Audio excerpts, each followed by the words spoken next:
start with a pledge of allegiance.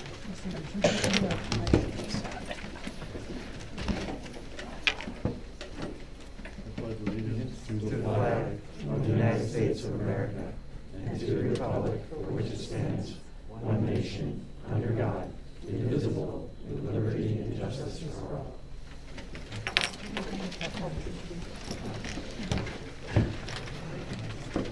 I have a motion to approve the agenda.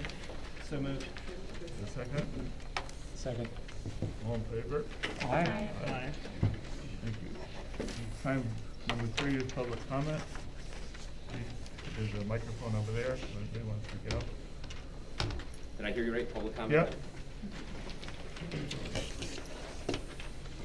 Hello, my name is Jim Armstrong. I'm from Middlefield. I just wanted to come here tonight, having seen that there is a fair amount of turnover based on the most recent elections that were held. And I wanted to just come here to voice my thanks to those of you who have spent time on this board. I understand that boards of education are not places where they are not glorified political institutions. They are places where people really get down to the business of making sure that schools are the best they can be for the students. And I wanted to make sure that everyone that has served on this board is aware that I am thankful for your service to this board. I want to wish luck to the people who are now taking over, and I truly hope that they have the vision to remember that schools are places for students, and this is not a political forum. It's more of a place to understand that kids deserve in this town the best education that they can get. I believe that you've followed that vision, and I'm appreciative, and I certainly wish the best to those of you who are coming in here to take over. That is all. Thank you.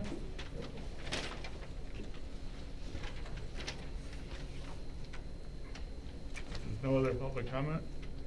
We now have time for our Coggins-Shog High School reporters. Thank you.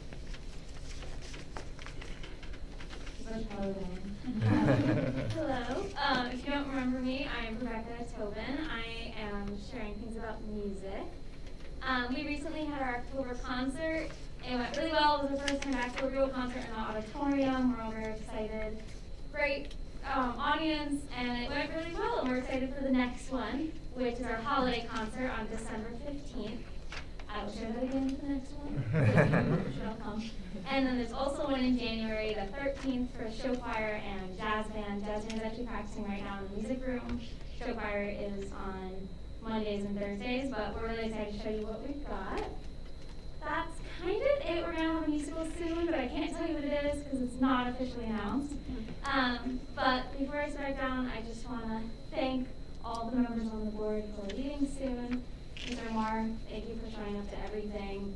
We appreciate it more than you know. Same to Mr. Taylor, Mr. Rapti, who's not here, and Mr. Hicks. We all see you and we hear you and we appreciate everything you do for us. And we're excited to work with everyone who's coming in. So thank you. Thank you. Hello everybody, so I'm sharing just about general student life at Coggins-Shog. So the girls' powder puff game will be held on November 23rd after school. We're finally having powder puff again. French Honor Society is holding a French week to inform students about French culture.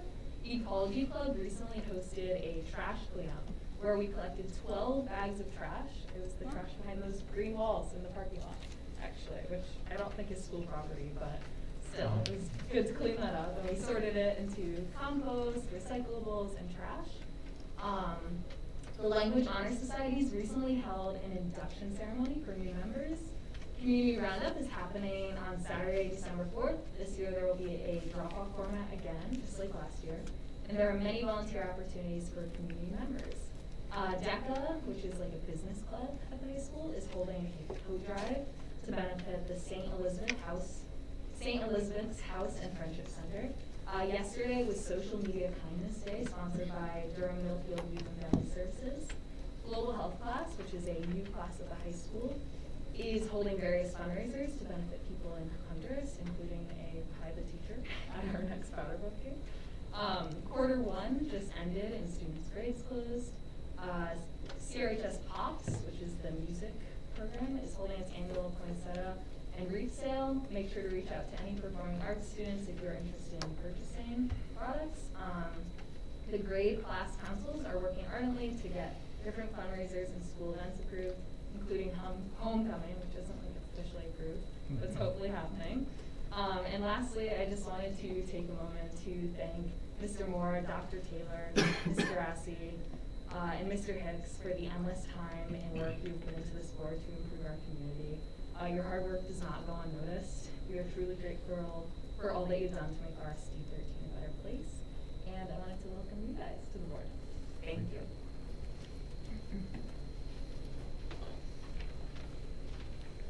Hello, I'm Logan, if you don't remember, and if I cough during this, I swear I'm not sick, it's just really bad allergies. Okay, so there's a lot to go over because it's championship season.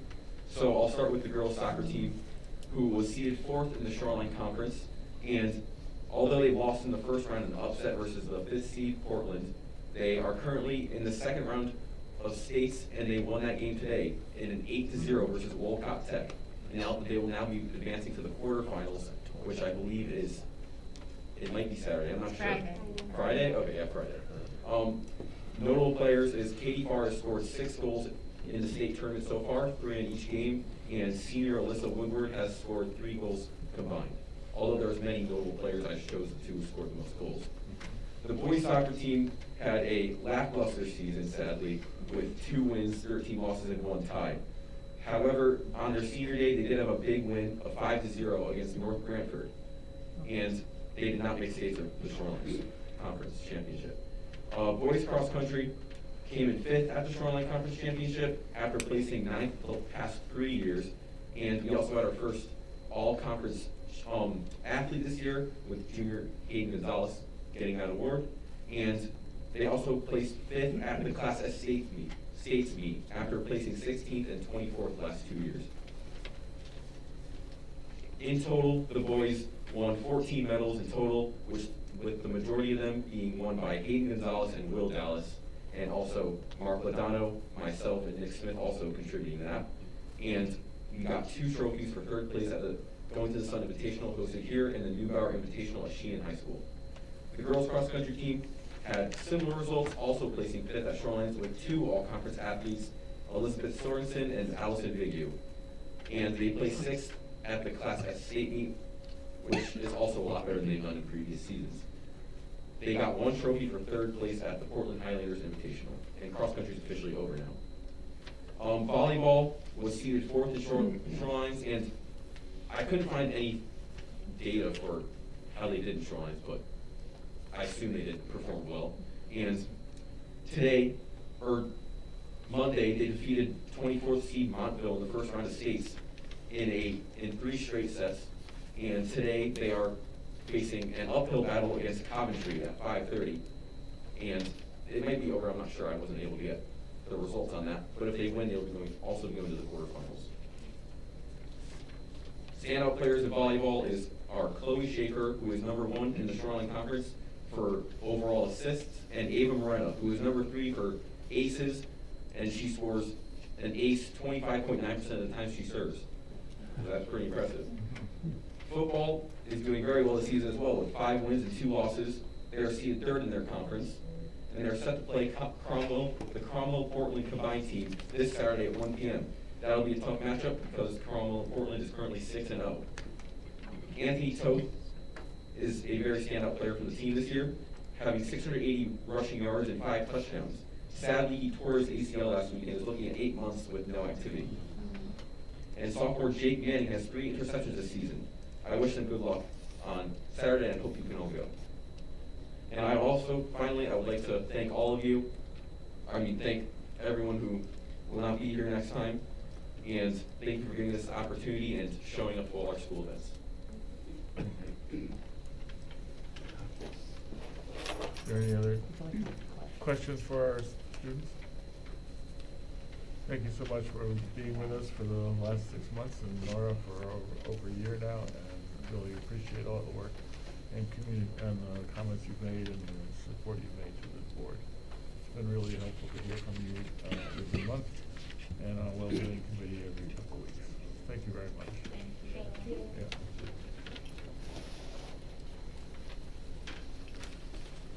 Thanks, guys. And Logan? Logan, if you hear the volleyball score, please call us. Okay. Call Mr. Sharkey. Have a good night. All right.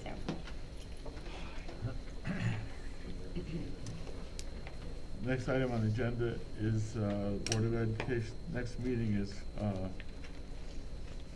December 7th, right? 5 is approval of minutes. Oh, I have the wrong agenda here. Wanna look at mine? Oh, it's December. Number 5 is approval December of minutes of the October meeting. Great. A motion to approve the minutes? I got it. So moved. Second. Any comments on the minutes? I do. Do you want me to say them out loud, or do you want me to email them to Meg? There's a couple grammatical things. I think we should hear them if we're gonna approve them. Okay, sorry. On page 1, under CRHS reporters, the last sentence, the word "is" should not be there. It says Mr. Moore also reported that the football team is 5-0, and there are senior nights for soccer and volleyball also happening. We don't need the word "is." Yeah.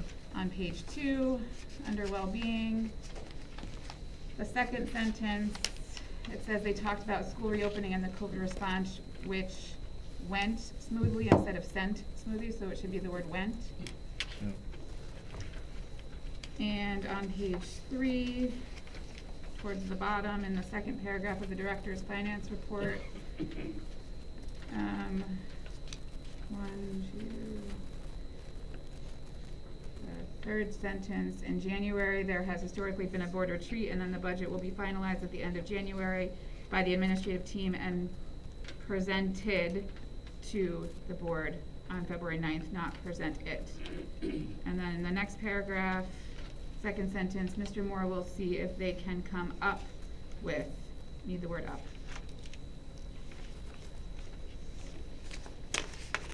I don't know if I read them more intently or Yeah, they're good. what, but. I'm glad you're sharing this burden.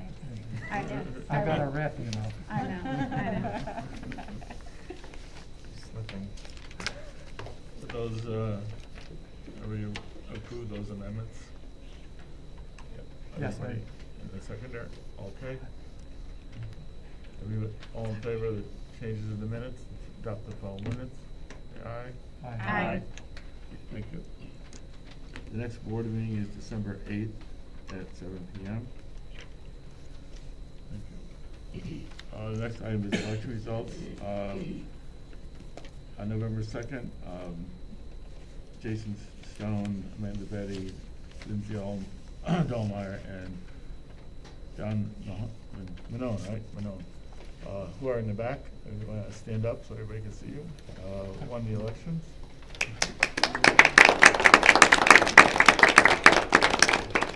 We wish you all the best. The other part of the election was the referendum. A referendum to approve the closure of Lyman School did pass in Durham but failed in Middlefield, which means it failed. In order to be adopted, it has to, the amendment to the regionalization plan has to be adopted in both towns. And I know, Bob, you might have some comments on that. Yeah, I just, a couple of things I'd like to say is that given that the referendum did not pass and we are obligated to continue to operate a school now for the foreseeable future, and it's a school that 2 years ago when we looked for capital improvements and bonding, we excluded all of the bonding requirements for John Lyman School, anticipating that we would be closing it. And not only is it for the past 2 years, it's actually been more like for the past 4 years. So therefore, I'd like to take a moment tonight to discuss the what a calendar, what a timing would look like to get a referendum before the public as soon as possible for the capital to repair and improve John Lyman School, so that particularly in light of the fact that there's a lot of supply chain issues now, and it's going to take a long time to get equipment in the first place. And I'd also like to review tonight. I'd actually like to go over what those capital items are that are at the end of life and need to be replaced if we have that information available. So I'd like to do that first if we could, because that was the list that had been prepared, right? Yes, so in the frequently asked questions, there was a couple of numbers when it came to capital improvements. The first being the all-in that would be required for John Lyman, which was at a 4.25 million. And then there was broken out end-of-life emergent systems at 2.77, which we rounded to 2.8. It's important to note that these figures were calculated back in probably, I think it was 2014 or 2015, when DRA did a feasibility study of the district, came up with a 5-year capital plan. Anytime the district was studied for reconfiguration of grading, Lyman was not included, with the thought that it would be closed. So that's why we have such old numbers. There was not any investment put into updating these numbers. So how these emergent end-of-life systems met the criteria would be certainly things that school wouldn't open the next day if something happened to it. There are a couple things on this list that could be subjective. One might say, well, that's not emergent, and maybe like an ADA renovation. But certainly we have in the past had at other schools ADA audits, and we're making some ADA improvements. So certainly it wouldn't always be wise to ignore something like that when you're doing a bonding. So some of the items, and also I want to say, when this was my first year here, I had come out, that's over 4 years ago now, and these things were already at end of life. Since this list, other things have come on board as being end of life. So there are things that are end of life in 2022 that are included in that 2.8 million. And then there's end of life 2022 that are not part of that 2.8 million because they weren't emergent end of life at the time. So we have hot water circulator pump that's well over its useful life. And before I keep going on, the reason a lot of these things are over their useful life is because we have such an amazing maintenance staff that can fix anything.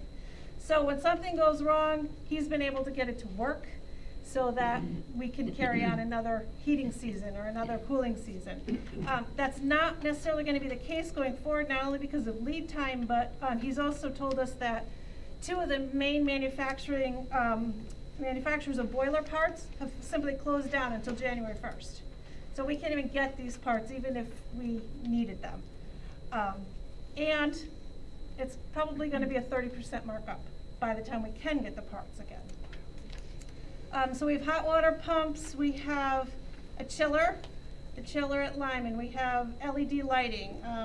One thing we were just that might sound like it's being energy efficient, but at some point, Jimmy has said the lights are just not going to turn on. They're so old. Unit ventilators and rooftop units. We have exhaust fans. The building automation system needs to be upgraded. Kitchen makeup air system. Roof at the media center and roof at the cafeteria and music room. We have to renovate for ADA student restrooms and also the main entry vestibule. Lyman does not have a fire sprinkler system, so that is on the list. We need to replace the boilers. We need to upgrade the combustible air system in the boiler room, and we need to replace the heating distribution system. So those are, when I say emergent end-of-life systems, that's what it makes up, and the total being a $2.8 million. We have a utilization meeting scheduled for next Thursday. I think it'd be appropriate, to get those final numbers wrapped up so that we can, get the final request. So if we want to get updated numbers, and the reason that we haven't, I don't know if it's the only reason, but it's going to be an investment. It's going to be time for the architects to come out, which could be, I'm guessing based off historical experience of prices, maybe $10,000 and a month of time. because the architects have not done any of this work. They'd have to go back to an old study, our current architects. So if we wanted and needed updated numbers, it would take us a month and cost a little bit of money. But do we really Which have can be another done. option? We don't anymore. Yeah, I don't think- see that we do. I think Right, that's what I mean. Our yeah. recommendation, thinking that this would be the outcome, and again, I don't want to speak for any of you, is that we would go ahead and authorize Kim to have the architects do this so we have good numbers. And that still doesn't bind the board to any action per se, but at least we have the right numbers to work with. And Kim, you also did some research on the timeline, to Yes. Bob's first question, right? Yeah, Can you- before we get to the Yeah. timeline, so, one of the reasons I wanted to bring this up now is I did want the board to authorize the administration to refresh all of the quotes on all of the numbers so that we have the appropriate information to move forward, and to do it in as expeditious fashion that can possibly be done, because, you know, where we're sitting right now is if we come up on a February and we have one of the boilers go down, what's our choices? Well, first, it's an emergency repair that's gonna cost a lot more than if we actually plan this thing out. Second, you're interrupting the education of our students. Do they go remote? Well, if it's gonna be down for 2 months or 3 months or a month, maybe we go remote. If it's gonna be down till the end of the year, maybe we gotta look at arrangements to try to move them into another school so that they get in-person learning. I mean, this is totally disruptive to the students and to the education. And we as a board, it's one of the reasons, if you recall, a year ago, when I was saying, we gotta get this on the referendum as quickly as possible, so we have a direction, so that we don't go through another winter with boilers at risk of failure. And we're now at a point where we're coming up on another winter, but with everything I'm seeing with contractors and with the plan that was just approved in Washington that has billions of dollars for building improvements, for housing and large-scale housing, the supply chain for parts to repair these kind of systems is just gonna go even further out. So we need to move as quickly as possible. So before we go on to the timing, I would like, there's the other items beyond the immediately emergent ones. I'd like to go over that list, and then I'd like to ask the board to, you know, grant authorization to move forward with getting this list finalized. Okay, some of the, again, the first ones I'm gonna mention have come to end of life in 2022, but not on the emergent list, would be windows in the main office, remove and replace asbestos floor tile, redesign, pave, and strip the drop-off area, install gutters and downspout to media center, add fire alarm devices and egress lighting to code, install warning strips and repair sidewalks per ADA requirements, and install a sprinkler system in a storage tank. So the sprinkler system, but also a storage tank. ADA, replace exterior exit door walkout pads, replace the handrail or repair the handrails to the portables if we're gonna be using them.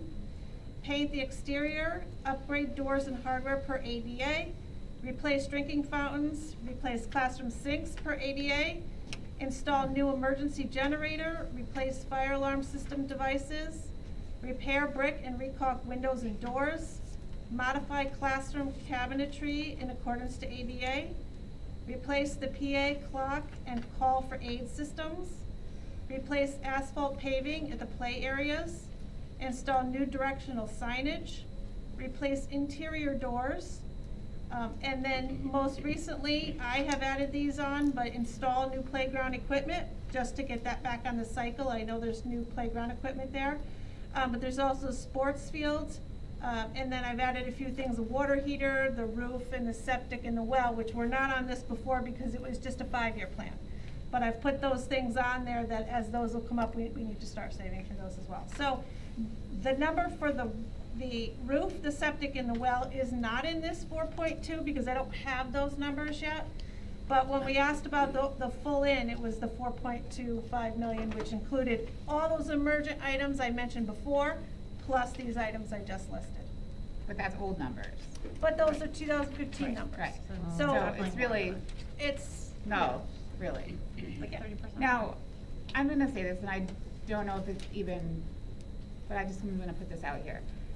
We've been told that we're not transparent, okay? And someone recently has posted the letter from, and this isn't even happening now, like, the church is not buying the building because we can't sell it.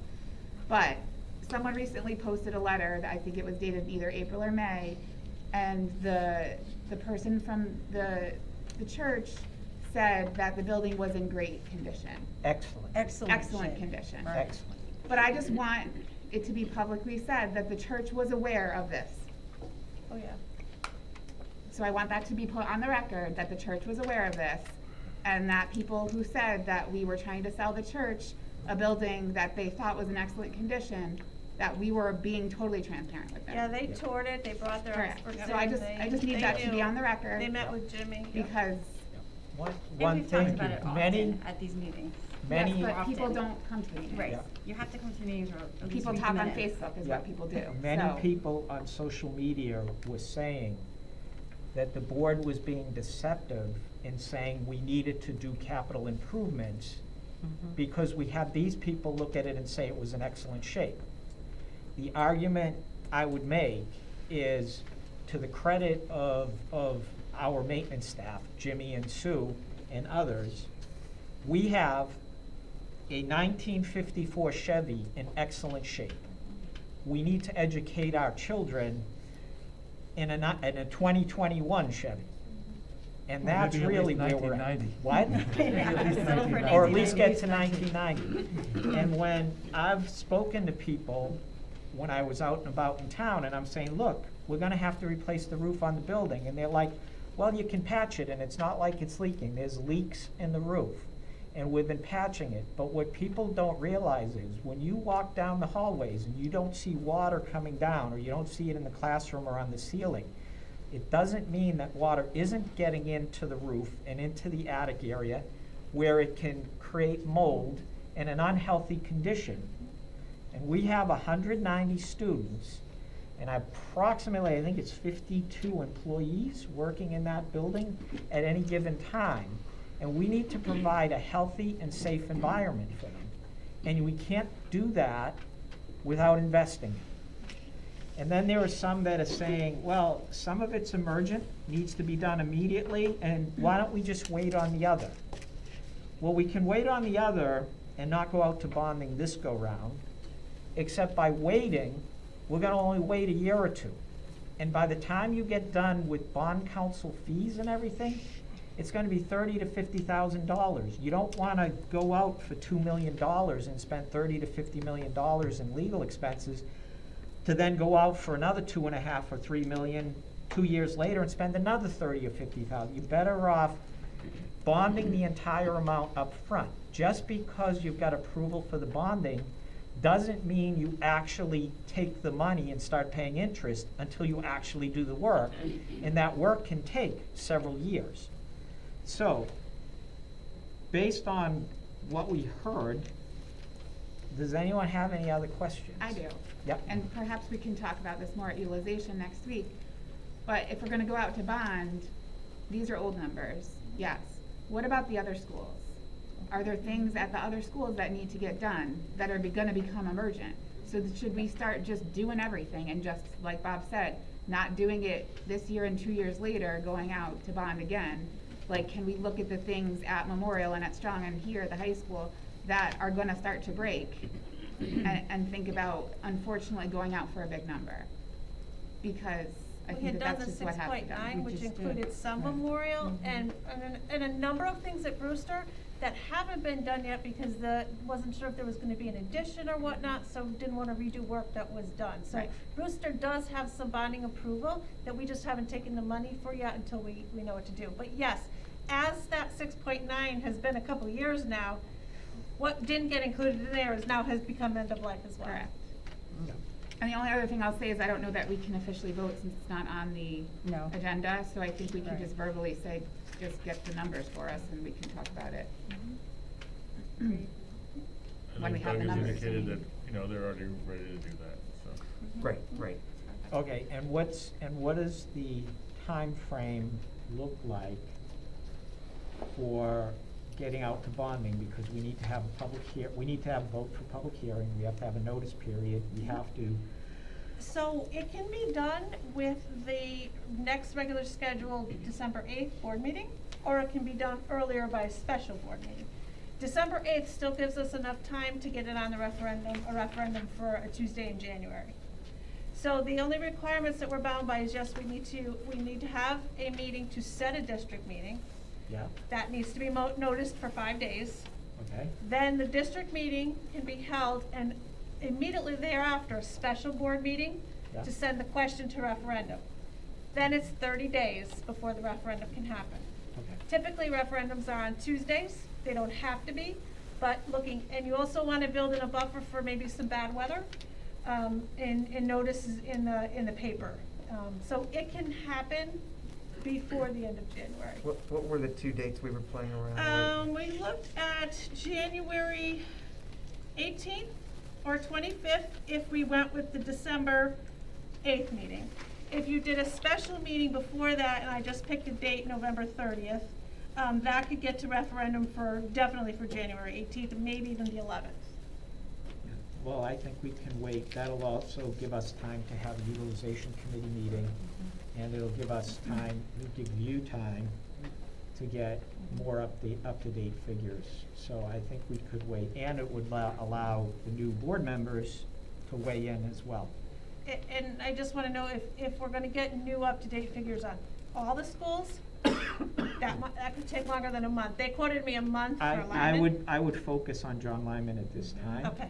And we could, if there's stuff for the other schools, because we're pretty well caught up on them, we could put that as a supplemental referendum, perhaps, with our budget. Okay. Yeah, that's where I would kind of tend, that's the way I would view it if others agreed, that would be an opportunity. I think it's important to note that this level of bonding seems a lot. Irregardless, we had already decided that school was not going to close until June 2023. So this was inevitable one way or another, maybe not to that magnitude, but yeah, hands are tied.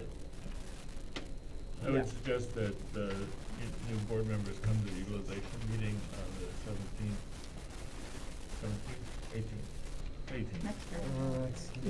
18th, because you can spend some real long time on how we got to where we are, and it might be helpful. 6 p.m. Yeah, it might be helpful in determining where you are in December. And just to be clear, we're not gonna have the updated numbers by then, Right. so it'll still be hypothetical in terms of the dollar amounts. Sure. Just to clarify though, the getting of the numbers requires an allocation of money, correct? And we do have utilization funds in the budget, so it wouldn't be anything in the budget. Yeah, That's what I Yeah, wanted. it doesn't require board action. We just wanted to be on the record that you all support us doing this because you don't wanna spend money that you don't want us to spend. I don't think we really have another option. We don't I really either, but, Yeah. We don't. Well, and that, and just. And I hope everyone that voted no understood that. I I don't- don't feel that maybe it was as black and white to some people. It's like, if you voted no, this is what was going to happen, and this is what's happening We've only now. been No. talking about it for 2 years. Right. We people- all understood where it was. The public unfortunately did not, because there was a lot of people out in the public that were saying that what we were saying wasn't true, we were being duplicitous, we weren't being transparent. I mean, we heard it all, so I can get over that. Soon, Bob. Soon. This $30 million figure was floating Nothing, around, I don't know why. nothing that Moving on. that a 30 good million. 16-year-old single malt scotch would know. But having said that, one of the things that we could do to prevent this type of a bind in the future, and I mentioned it at one of our prior meetings, is if we can work out an agreement with both communities to start reserving the capital for the school district. Because under state statute, we can simply not reserve enough to maintain our buildings. Did we get any legal opinion on that? We did. We did. All right, maybe we could talk about that Yeah, next week. we can talk about that at ERC, but Or utilization, I mean, it's a Yeah. little bit overlapping, Yeah. really. So, Yeah. yeah, but anyways, if we could get a mechanism whereby the towns could reserve the capital or a portion of it, then we wouldn't be in these binds. And I mean, this summer was a perfect example with the high school having a chiller go out. If it weren't for us having the American Rescue Plan funds, we would have been doing an emergency repair replacement and sending a supplemental bill to both towns. We wouldn't have had a choice, so that's where we're at. So I think I've said enough. Thanks, Bob. I'd just like to thank you, Bob, for your attention to this, which has been consistent over the last 2 years. And you have constantly reminded us about this problem. And, you know, we've made a series of small decisions that slipped our timeline, of course reinforced by election setbacks. But you have been the light, you have kept the light shining on this issue. And we all owe you a debt of gratitude for that. Well, thank you. I appreciate that. You're also way better at explaining it than any of the rest of us. Agreed. So, thank you. Agreed. Thank you. Thank you all. I think the committee groups that are now having public people from the community in them has created a better dialogue, because now we have people on these committees who can really intimately speak about what we can do as a town to help the district reserve. So definitely a great avenue to pursue for the future. Yeah. Might be the only way to do it. Yeah, I mean, I've had discussions with Ed Bailey and Laura Francis and with the Middlefield Finance Director, Al Rosewitz. So I've actually started some of that dialogue, you know, just feeling them out and letting them know what some of the pitfalls will be. And I know that we have sought some legal advice as well, and we'll review that when we have that. So, Thank you, Bob. Next, there's committee reports. It's a policy committee report. It's on the second read of the advertising policy. Norm is not here, so Bob?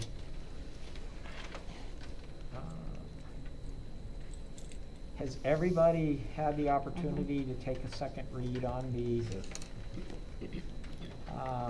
I did not. Were there updates in what we received or no? Not since the last. Okay, because Not the since only the thing that last I one. said at the last policy committee meeting is that the only thing I would like to see added was something about political signage not being allowed. Oh, it's there. Yeah, it was added. Is it there? Yep. Yes. Whatever changes we discussed that evening, we're Oh. incorporated it in, and that's the final that you have. Okay. Well, this is It's not the number final, this is the 17 old on one. page Oh, 10. okay, the On final page did, 2, Meg did This is send it number out. 17. Okay. Any, You want any it? information political in nature. No, I got it. Okay. I did not prepare a summary of this. I forgot Norm wasn't gonna be here. That's all right. And basically, it allows the principals to arrange for signage and advertising on facilities. It also allows for an agent of the district, like the bench warmers or some other entity, to go out and collect and install advertising at their request with our approval. I mean, it's pretty simple that way, right? Kim? Mhm. Yeah, either the district can run it, or we can contract with that group. And the other thing that we talked about change it from a single group to any. at the policy committee, for those of you who weren't there, is that if it's not going well, we always can stop it.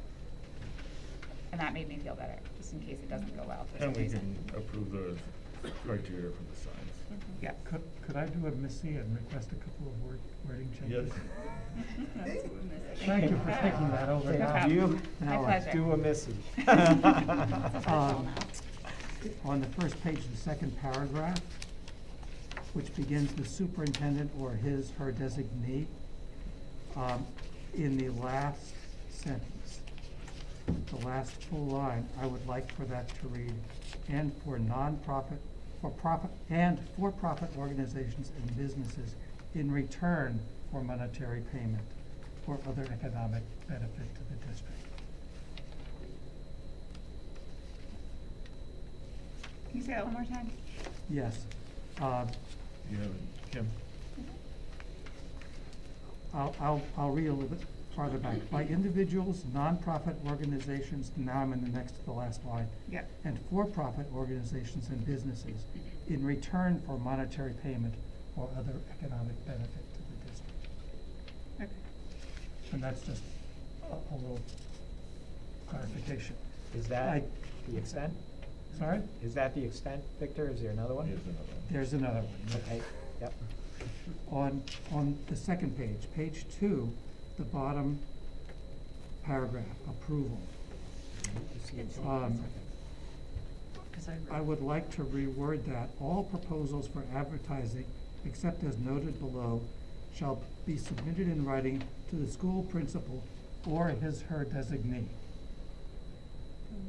Striking the words "and/or athletic club director or club advisor." I believe that principal should not be restricted in, by policy, in appointing a designee for this. Good call.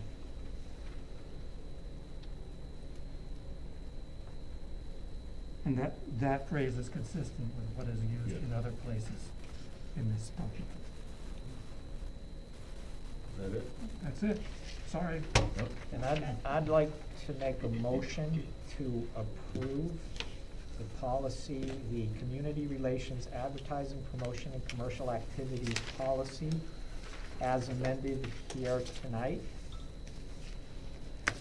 Do you have a second? Second. Okay, we have a motion and a second. Any other comments? Yeah, I would just like to ask, what's going to happen with the money that's generated from this? How is it going to be handled? Who's going to handle it? And what is it going to be used for? The policy allows if the district was gonna do it, it would go into our general fund. If the agent is gonna do it, then they would be responsible for the expenditures and reporting annually on what they spent it for. And conforming with Title IX. And conform with Title IX. So the policy allows both schemes. It's maximum flexibility in that regard. You know, and if it was the bench warmers, they put money back into the teams, they put money into scholarships, and we would get a report on those things at the end of the year. Yeah. And this is all facilitated without using school resources and human resources that are very pricey. Yep. Except for the agreement with the contractor. Yeah, except for the agreement and the approval of what the actual advertising looks like. All right, any other comment? All those in favor, please say aye. Aye. Aye. Any opposed? Thank you. The next is communications. I'd like to start by indicating tomorrow's Veterans Day, and I would like to thank our veterans. Doug Shook is one. I don't know if there's any in the audience that are also veterans, but if you are, please stand up. If not, One of our new members is a veteran, but he doesn't want to stand up. Come on. Oh, come on, you're a new Be member, proud. you gotta get used to it.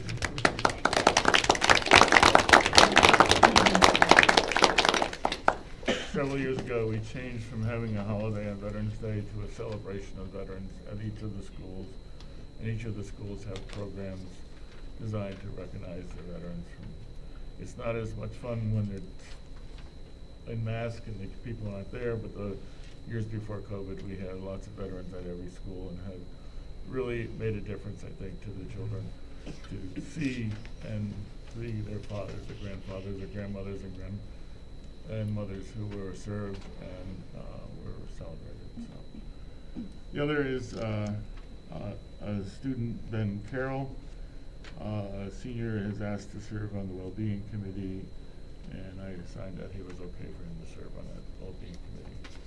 He's a senior and he has expressed interest in dealing with social and emotional problems and social media and bullying, and would like to serve to see if he could help in that area. So he will be added onto the list. And finally, we have a letter from Victor. I have given this letter to Bob earlier, and I'd like to read it to you all. This is a letter to the Board of Regional School District 13. It is with profound regret that I must tender my resignation from the RSD13 Board of Education, and this my 8th year of service, effective December 8th, 2021. Very recent family health issues make it impossible for me to continue to fully and effectively participate in board activities. The 8 years I have served on the board have seen an astonishing number of changes and challenges. When I first joined the board, RSD13 was in the care of an interim superintendent, and a search for a permanent replacement was just getting started. At that time, the state of Connecticut had just imposed new curriculum requirements, the Common Core, which required reorganization of RSD13 curriculum plans, an enormous undertaking for the teachers and staff of our system. This was followed by the imposition of new science standards with new science teaching models, a new system of statewide tests given to all students only by computer, a new system for teacher evaluation with draconian time requirements for teacher administrators, and the introduction and progressive refinement of a statewide statistical system for rating districts, teachers, and individual students. All of these were imposed on us in the face of declining enrollments in RSD13 and reduced need for building space.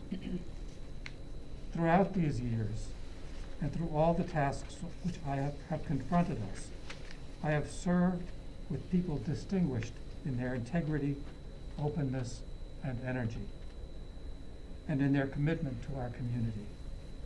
I am privileged to have been a part of that group, and I will always hold you in my heart. Thank you. As will we. I am very sorry to see you go, but I understand the reasons. For those who don't know, Dr. Frederick has got a bachelor's and a PhD from Harvard. He was a neuroscientist dealing lots with brain issues over his career. He's done many documents and papers. He's taught at the University of Connecticut and the National Institutes of Health in Bethesda and Mount Sinai and New York City. He lives in Durham now with his wife, who's a native. Her father was once first selectman, and Victor has served here for 8 years now and has brought us through COVID. He was helpful in discussing the impacts of COVID along with Dr. Taylor and how we should react to those issues over the years. So you'll be missed. Your knowledge will be really missed. Your somewhat bizarre sense of humor will always be missed, and your missy type will be missed for sure. I will. Keep it up for you. He's passing that along to us. So, thank you very much for all your service. They'll have, in order to replace Victor, there'll have to be a special town meeting election within 30 days from his resignation. So, any other communications? We got one that came through right after the meeting started from Katie Willette asking us to look into before school programming again. It came in at 7:04. Great. We had spent a great deal of time on that issue before COVID and it stopped. I think it's important to bring that up again. We also received a letter from Norm Hicks expressing his heartfelt, wishes for the board, and we had also received a letter from Norm Hicks to the board members thanking us for working with him in his many years of service as well. So I was going to bring that up in item 10. all right, thank you. Sorry. That's okay. Didn't mean to steal the thunder. Yeah. Oh, yeah, 13. Sorry. But you're throwing a curveball at me. The mask is riding up on my All right, if there are any other communications, thank you. Next is Superintendent Report. Thank you, Mr. Chairman. Let me start with a sports update. Not a happy one. Our Lady Blue Devils were defeated tonight in the second round of the state tournament. They did have a great season, as we heard before, but they not be Volleyball? Volleyball, yes, I'm sorry, I should have said that. Volleyball, they played away this evening. And also, what they did in the Shorelines was they lost in the semifinals in a very heated match against the top seed, Haddam Killingworth. So that was also very good for them in that. But thought I would just share that before we jump into other things. You know, I want to add my congratulations to Amanda, Lindsay, John, and Jason, just like our reporters did, just like Bob did. As I was kind of half joking, half seriously saying to each of them earlier, you know, ready or not, it's coming. We're going to welcome you guys aboard, and on behalf of the staff, we're going to do everything we can to bring you up to speed as quickly as possible and to support your transition.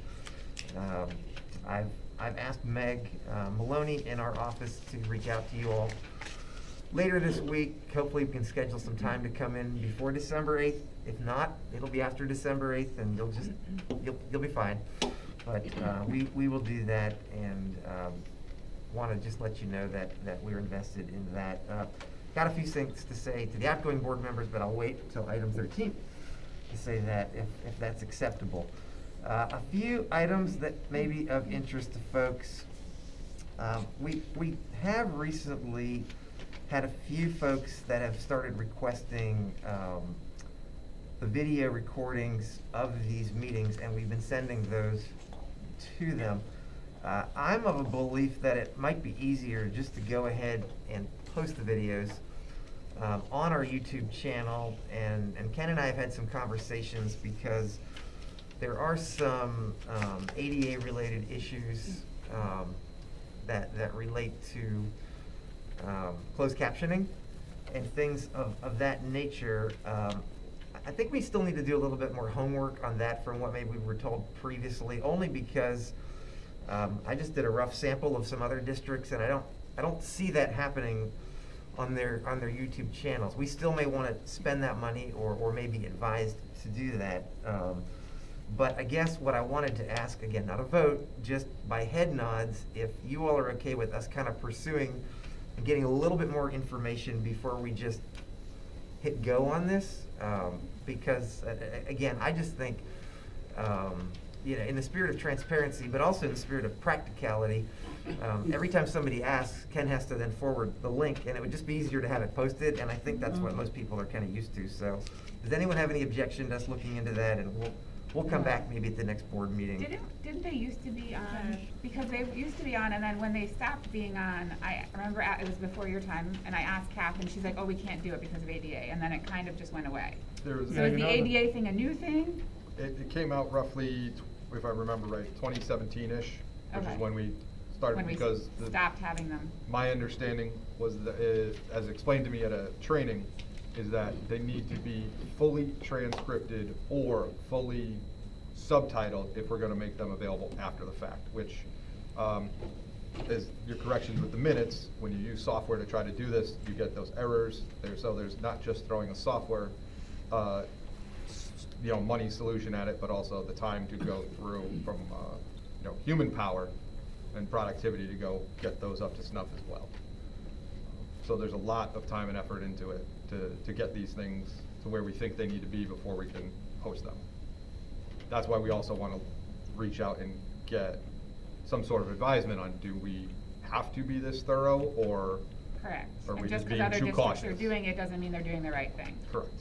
Correct. Just want that out there. Correct, yeah. And that had been my experience in previous districts too. And so, but we want to make sure we're doing everything that we need to. So we'll come back on that. Ask the question too, what's the consequence if we don't have it subtitled? Because if the consequence is a $500 fine, then you know what? I'd rather have the information out and take the risk of someone complaining. And Every time?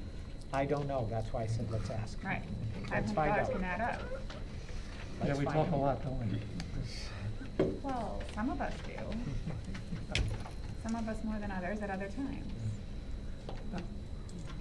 I would be Punching willing bag, to sorry. invest a little bit of more resources amping up the quality of it, because, you know, public, people in the community may well wanna watch it, but we're so used to just high definition, we don't have to go that route, but a little more broadcast quality might be in But I order think since to we've really get done that- participation.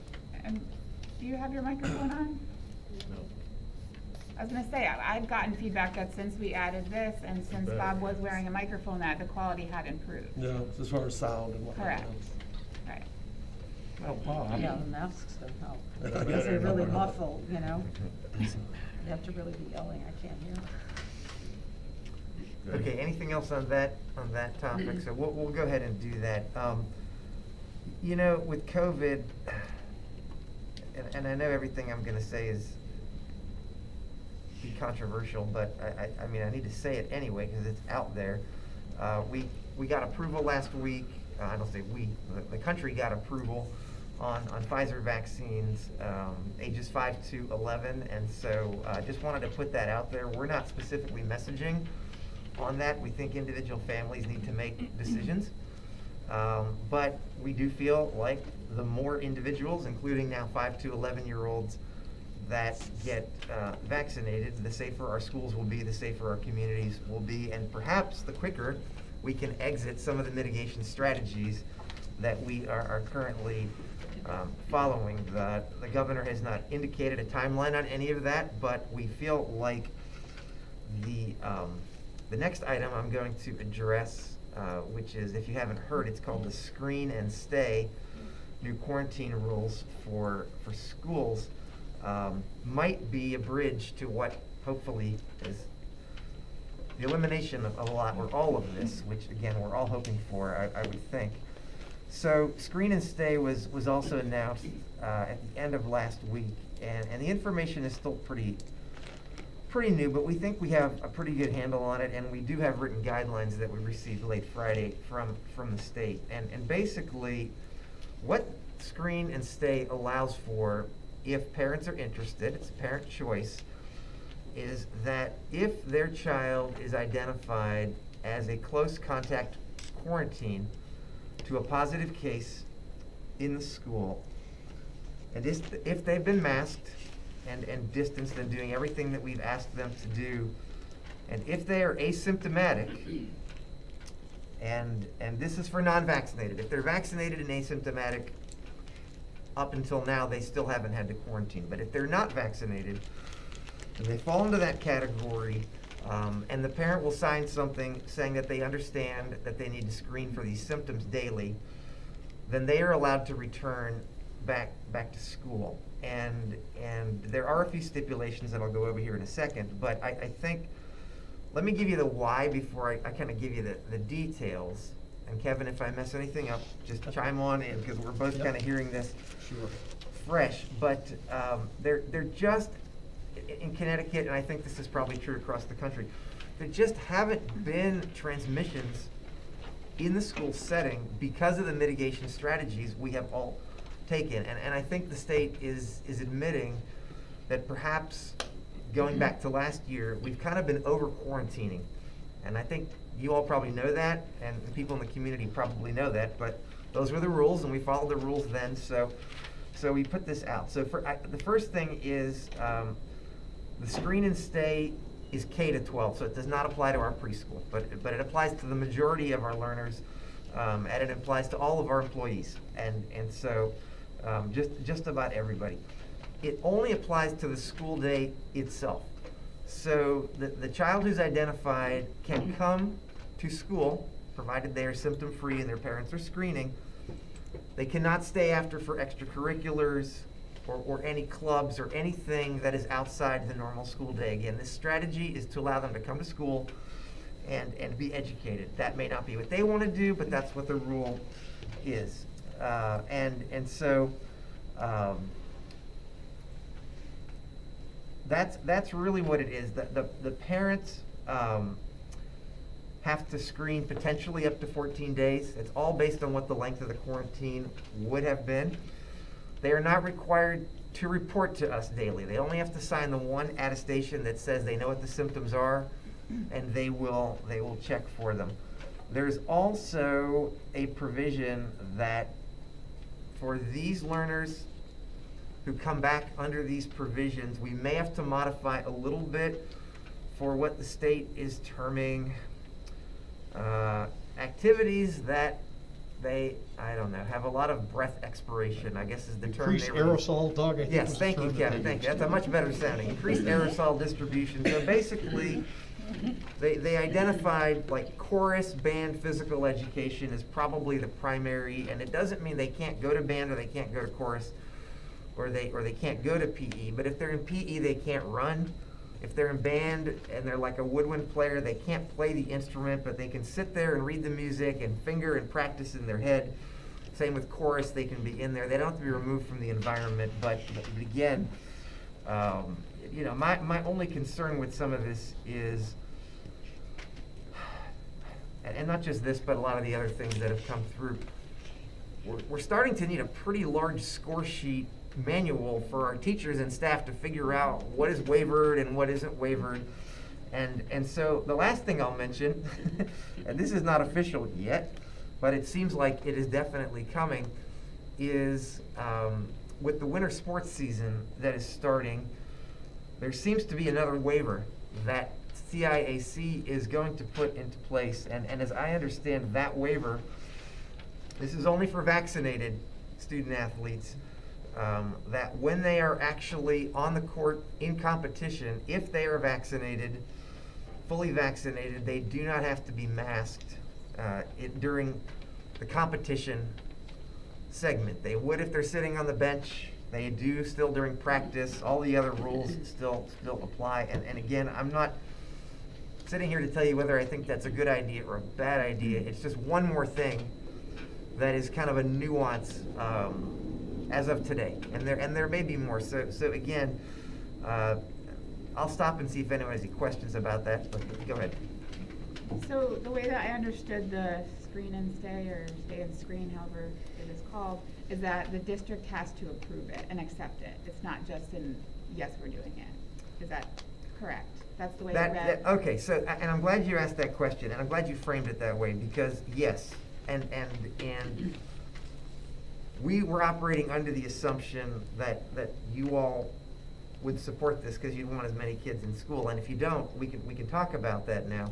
But let me say this, and I said this to the staff today. It is technically optional. I believe since the governor put it out there and just said this is gonna happen and people now know about it, I think it would be very difficult to defend a decision not to do that as a district, and I don't know any district that isn't in Connecticut, but thank you for bringing that up. So I guess I'll stop. I had some people Yeah. reach out to me and I said, to be honest, we haven't received anything from you. The only thing I read was what I read from the state. Right. So I wasn't sure. Yeah, it doesn't, it's not something that requires, board action per se. And since again, the governor put it out there last Thursday, we haven't had a case yet where we've had to implement it. I don't believe, no. So That's correct, Doug. We have we're not. happy about that. And so I guess if anyone does have an objection to us moving forward, again, where I feel comfortable with it is still the parent's choice. If the parent says they're not comfortable sending their child to school under these circumstances, they can still keep them home and quarantining. But, our feedback since this whole thing started is most parents do want their children in school if we allow them to be there. If they keep them home, are they counted as absent? And are they offered education? Right. We would still offer them education. Are you sure? Yes. Because Yes, when as- kids are sick, they're not offered like remote learning. Well, education and remote learning aren't the same things. Okay, So can you clarify, it's please? continuity of services, and it can include some remote learning. And we've done that in some cases here, but the state actually reversed itself, if you recall. After last year telling us we had to provide remote learning, they've now told us we don't have to provide remote learning. And based on previous conversations I think we've had here earlier in the year, the schools have come up with metrics around, given the length of the quarantine and the number of days out, what's gonna be provided at each level, and that's what we've been doing. And then my other question / concern is who's gonna police it? Like, police. So, the quarantine is only if you were exposed at school. If you were exposed at home and you were unmasked, this does not count. Does not apply. So we just needed people to understand that. Yes, And then yes. if they were exposed at school, then they will get a call from the nurse saying your child was exposed, however you have. It'll come through the parent square, is my understanding, with all of the details and the information, along with the requirement for the parent to sign and say that they will faithfully follow during the length of what would have been the quarantine period, a daily health screening, and not send them to school if they're sick. And they don't have to submit it like we did last year. They have to submit the one form, Yeah, but not daily. okay. And that's something that the state reversed themselves on. When they first came out on Friday, they said they did, and then they came out over the weekend and said, no, it's one time. And I think it's important to add, Doug, that that by and vast majority of our contacts have been outside of school, and we've had a relatively very, very small percentage of students, almost minuscule, have a contact within the school environment. Yeah, so we'll So not this have whole thing whatever may this be is. non-applicable. We just want to do everything we can to keep as many kids in For school as sure. possible. Yeah. And feel like the science is supporting us in doing that. And then in regards to the CIAC thing, I had read that a couple weeks ago as well, but aren't we not allowed to ask for proof of vaccination? We can ask for vaccination proof. You can? We can. Okay, because I know for, at least for the fall sports, we got a letter stating if your child was involved in fall sports, they couldn't make you give the child vaccination card, but it would help them immensely if they were. Yes, and But now that they're gonna be able to remove their it- masks, they have to prove that they were vaccinated before they can remove That the is mask. my understanding. Again, we don't have the final guidance, but that is what's happened with our contact And then tracing. that will be either the athletic director or the coaches that are following through with that. Correct. Is the CAIC guideline gonna be approved by the Department of Health? My understanding is that it kind of goes lockstep because it was the Department of Health in our meetings that gave us the heads up that that was likely coming. Yeah, I think the CIAC is working in conjunction with the Department of Health and the State Department of Education. Okay. Similar to the guidance we got about Right, 'cause last year they couldn't make up their minds. music performances where they've allowed a soloist who's distanced and is fully vaccinated, you know, say in a choir performance, to remove their mask if they're vaccinated. So and this is what I was referencing before about there's now so many exceptions and rules and nuances. It's just becoming very difficult to stay on top of all of it, quite frankly. But we're going to. Yeah, because the policy we adopted said CDC, Department of Health, and guidance from our local health district. It did not reference CAIC, Yeah, so you were that's not why. here when the CIAC decided to go an entirely different path from the health department. And there was an enormous conflict. And the board was caught, this board and other boards were caught in the midst of this conflict, trying to decide who was the authority. So it wasn't an empty question to ask if they're actually working together, and we can experience that as a small miracle. Well, the volleyball, they are wearing masks playing. Kind of, Kind of. from the pictures I've seen. They slip, yeah. Just pictures. Okay, any other questions on COVID-related stuff? All right, good.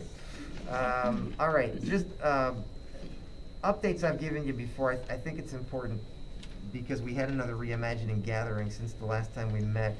It was actually our largest. We had approximately 40 participants on election day. And I would say, and this is nothing against the other ones we've had, but they seem to be getting better. And the energy seems to be rising. This one, we had more parent and community participation than we've had before. We also had, for the first time, just because of the way it worked out, because people sign up for what they can go, we actually had staff from all 5 of our schools. And that actually, I think, makes for a better kind of mixing. And then with 40 participants, we can mix the groups even more. We are still getting extremely, I would say overwhelmingly positive responses, not just to the sessions themselves, but to the potential of the work that can be done here in district. And another theme that is coming through is that it's important to continue offering these, because some people are just hearing about them and some haven't, and some the dates just haven't worked out. In addition to perhaps a full day isn't just going to work for everyone, and so we're exploring options in both of those areas. I know that I did go to one group and pitched the idea of a shortened version, and some of them pushed back pretty hard and said, it's hard to think about cutting anything out. And some of you have been through these sessions, and there are important things to do so. But having said that, we know everyone is not going to be able to give a full day, and so we are planning for both of them. We also have now over 75 people who have been through one of the sessions who have said they want to stay involved in this work, they want to stay connected to this work, and so we're going to be reaching out to them here in the near future to get more input from them, specifically to some of the strategic planning ideas that we're going to bring to you all that we have targeted for the January retreat. And I do think, going back to what I said earlier about the 4 new board members, if I need to do some extra work with you all collectively or individually, I will do that, and other staff will too.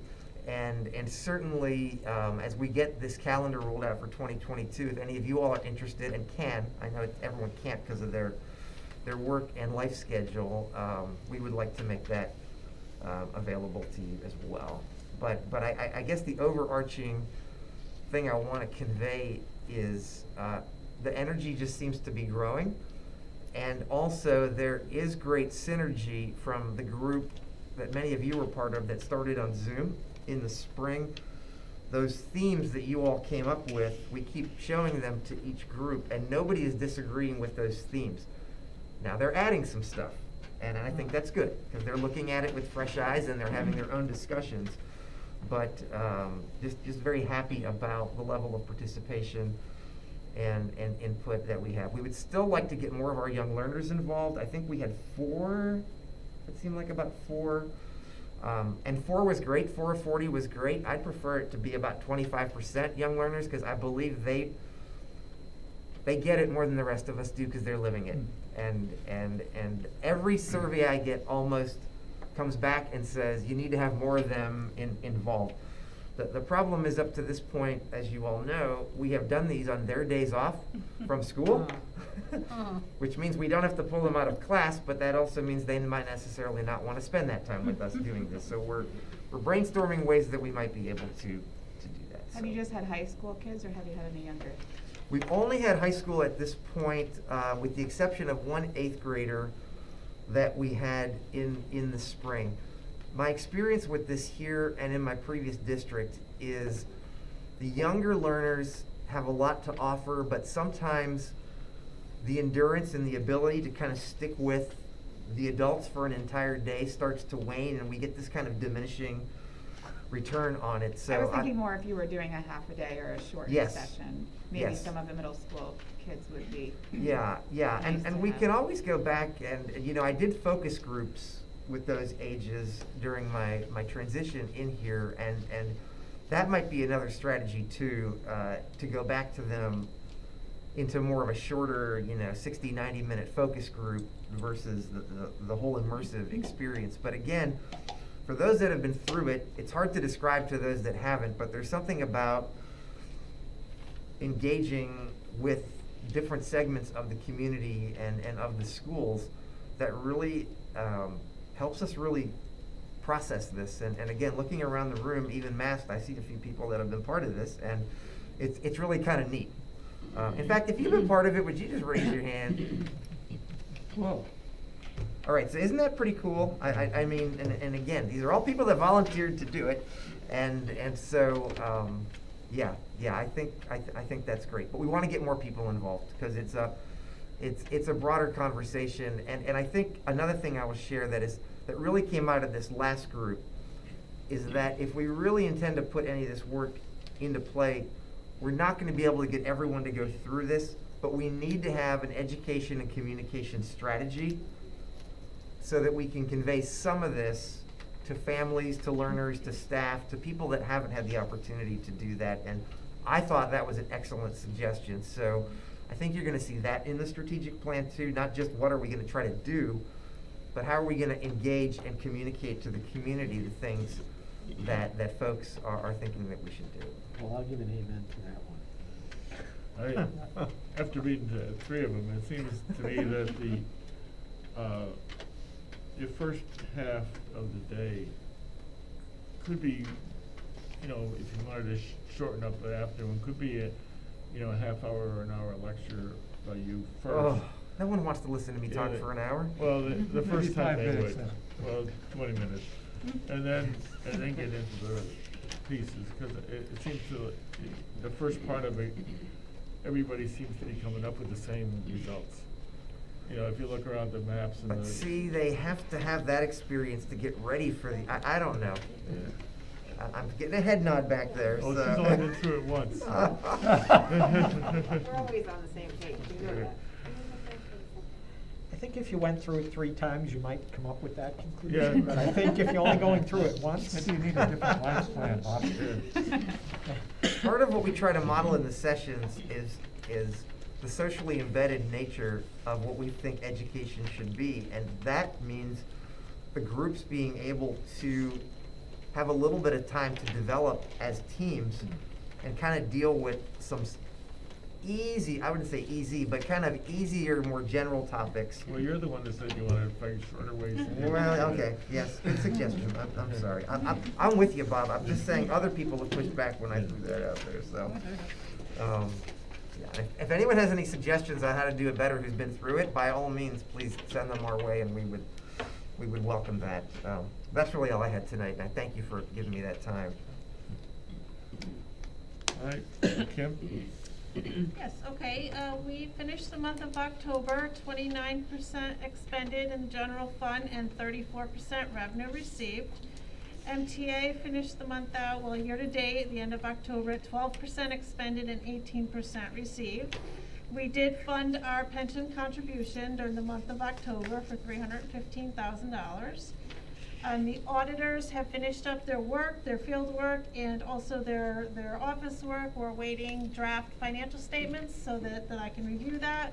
And they are scheduled to report at the December ERC meeting for the audit. In October 19th, I provided the new enrollment budget town allocations to both towns. Durham has actually experienced a decrease of 2.24%, down to 64.5% from 66.74%. And of course, Middlefield picked up the 2.24% to 35.5% from previously last year being at 33.26%. This equates to Durham losing 79 students and Middlefield gaining 6. So it's kind of a large shift. And so the first selectman and the finance directors for both towns, as well as the superintendent, everybody was informed October 19th, and then I'm just reporting it to you tonight. That's all I have. I have a little bit more when we get to the local bridge program, but that's all I have for this evening. Oh, I'm sorry, I do have one other thing. Meg did include the final budget calendar when she sent it out. We had a couple of dates we had to come up with, so those have been populated and that's in was in your packet. Kim, we also received a letter from the state indicating that and was sent to both first selectmen, that the allocation of membership did not change based on the census. And I gave that to Doug. Are you talking about the distribution of board Yeah, representation? right. Oh. Yeah, so based on that, so many other things are changing. Thank goodness this isn't. It's still gonna be 6 Durham and 4 Middlefield. Yeah. So, yeah. And that was sent to both first selectmen as well.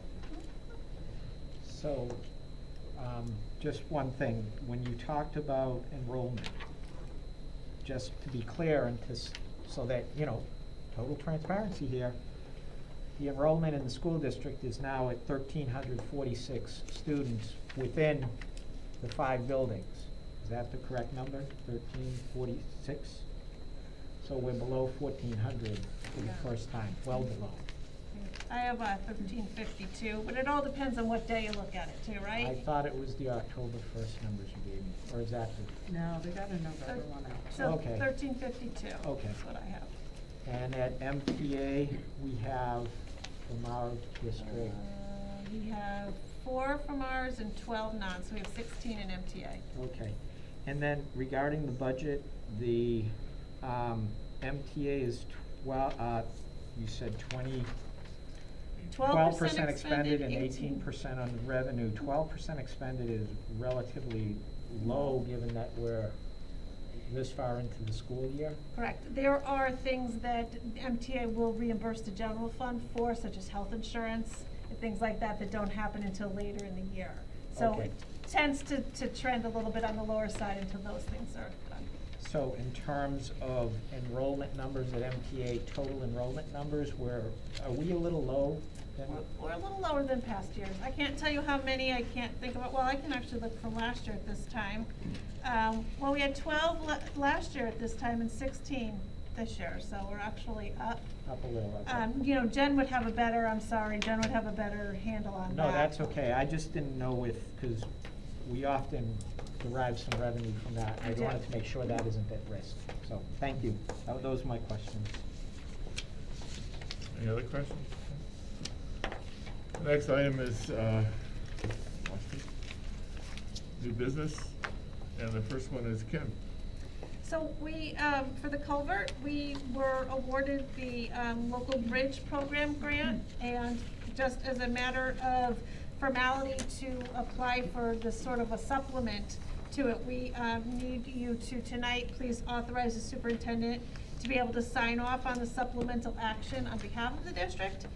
And so there, I'm not sure if there was an exact motion Meg had done, but there is a, someone could make that motion, and then, Is there there a we go. motion written? There's the resolution. And that was it's under $550,000 that will pay for probably 40 to 50%, hopefully, of the culvert replacement, which will happen summer of '22. Okay, I will read the resolution for the local bridge program. So be it resolved that Doug Shook, Superintendent of Regional School District 13, is authorized to sign the local bridge program supplemental application and any associated agreements between the state of Connecticut and Regional School District 13 for Pickett Lane over Herzig Brook, bridge number 037010. I'll second that motion. Any other comments? All in favor? Aye. Thank you, Kim, for getting the state grant on that. Makes this project very, very affordable. The other item on it is that the town of Durham is,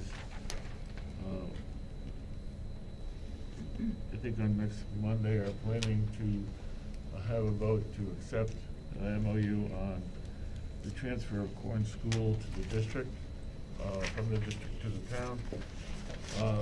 In order for us to accept that, we have to have a district meeting where we have a plurality of the votes in order to accept the transfer. We need to schedule the date for that, and that would include a district meeting of all the voters in the two towns, and then a board meeting after to accept and transfer that decision. And just for prior clarification, the reason why this is going to a district meeting is because our lawyers told us that this was legally necessary. I bring this up because this is a potential dangerous vote when it comes to the acceptance of the transfer. If it doesn't, because the consequences are, if the vote does not go through, then the transfer cannot happen. And so I just want to make sure that that is legally what we are required to do under this scenario, because it feels a little bit like we should have already this authority as the regional representation to be able to make that decision. This is not closing a school, this is a act of the regional board for the acceptance of the transfer, which is to me, is a completely different process. And so it could be a tricky situation. There are still a lot of people in towns, particularly in Durham, that do not want this transfer to happen because of the consequences of the expenditures that would happen afterwards. We've been advised by our attorney that this is the procedure that we have to follow in order to get this transfer accepted. So can you walk us through what will happen? We will go into the auditorium? Yeah, And someone will talk, or? We'll get a proposal from the town of Durham. This is our proposal to accept the transfer of the property. This is what the property's gonna look like. These are the boundaries. And here's your dollar. And then who votes? Everybody in the room. And do they have to be from Durham? They have to be from both towns. They have to be members of the district. So even though it passed the referendum in Durham to accept it for $1, if enough people go to the meeting and say that they don't want it, then it can revoke that referendum vote. Yeah, then we're back to $1 million of tearing it down. I just wanna understand, and I want, like Andrew said, I want everyone to understand that. I feel like we just wasted a lot of time if this doesn't pass. I just don't understand. Well, I just would personally, I would personally rather see this in legal writing, that this is a necessary step. I think we have that, but we'll get it. We'll send it out to all the board members. It's tricky. Kim and I pushed back pretty hard. Yeah. Because it doesn't make sense to us either. But we were not able to move forward in the negotiations until we got this result. And so, yeah. And so is it gonna be a vote by hand, or is it gonna be a written vote? It could be by hand vote, because it's just the plurality. But is there like a moderator? Yep. Okay. So anybody who. Just cares like to we vote, did, right? on the district meeting, just like we had right before the budget. I guess my message to the public would be for all those that are supportive of, in both ways, both for the transfer to occur in Durham so that there is an activity center moving forward, and then also to mitigate cost for the district, which would apply most strongly to Middlefield, that you come out to vote. Because if you don't, and you just think it's gonna pass, and there's a stronger contingent that in town, and they say no, it's a done deal. And then So we'll I'm come just gonna in, tell you and then we right have to now, knock it and that's down what's for gonna $1 million. happen. Right. At least. Well, we have to And that ask should for be the $1 million out there as to well. knock it down. or we have to put it in the budget, and no one's gonna like that either. So, it's again, people think we're not telling the truth, but this is the reality of the situation. We can send you the legal letter, just so everybody is comfortable to see it. And we'll have him there at the meeting. And he can explain the purpose of the meeting, and then. So are we setting a I'll make date, or do we I'll have make a to- motion that we, can we motion to establish the district meeting? That's what we're Yeah, doing. and we probably have to set a date. Do we have a particular date in mind? We'd have to be the time after, I think we were looking at I think Meg was trying to get whether or not we could do it on this Monday before Thanksgiving or the Monday after. Next week is the. And then we would need, but we need the right amount of time to have the notice and stuff like that. So we have to kind of wait till the town actually accepts, proposes the thing on Monday. So do we have to have a special meeting next week to set this date? Well, we could do it, You can set it tonight. we can set it, and then if it doesn't happen, we can set it again. Our understanding is that they're prepared to pass it. They've been looking at it for a long time. So what would the date be?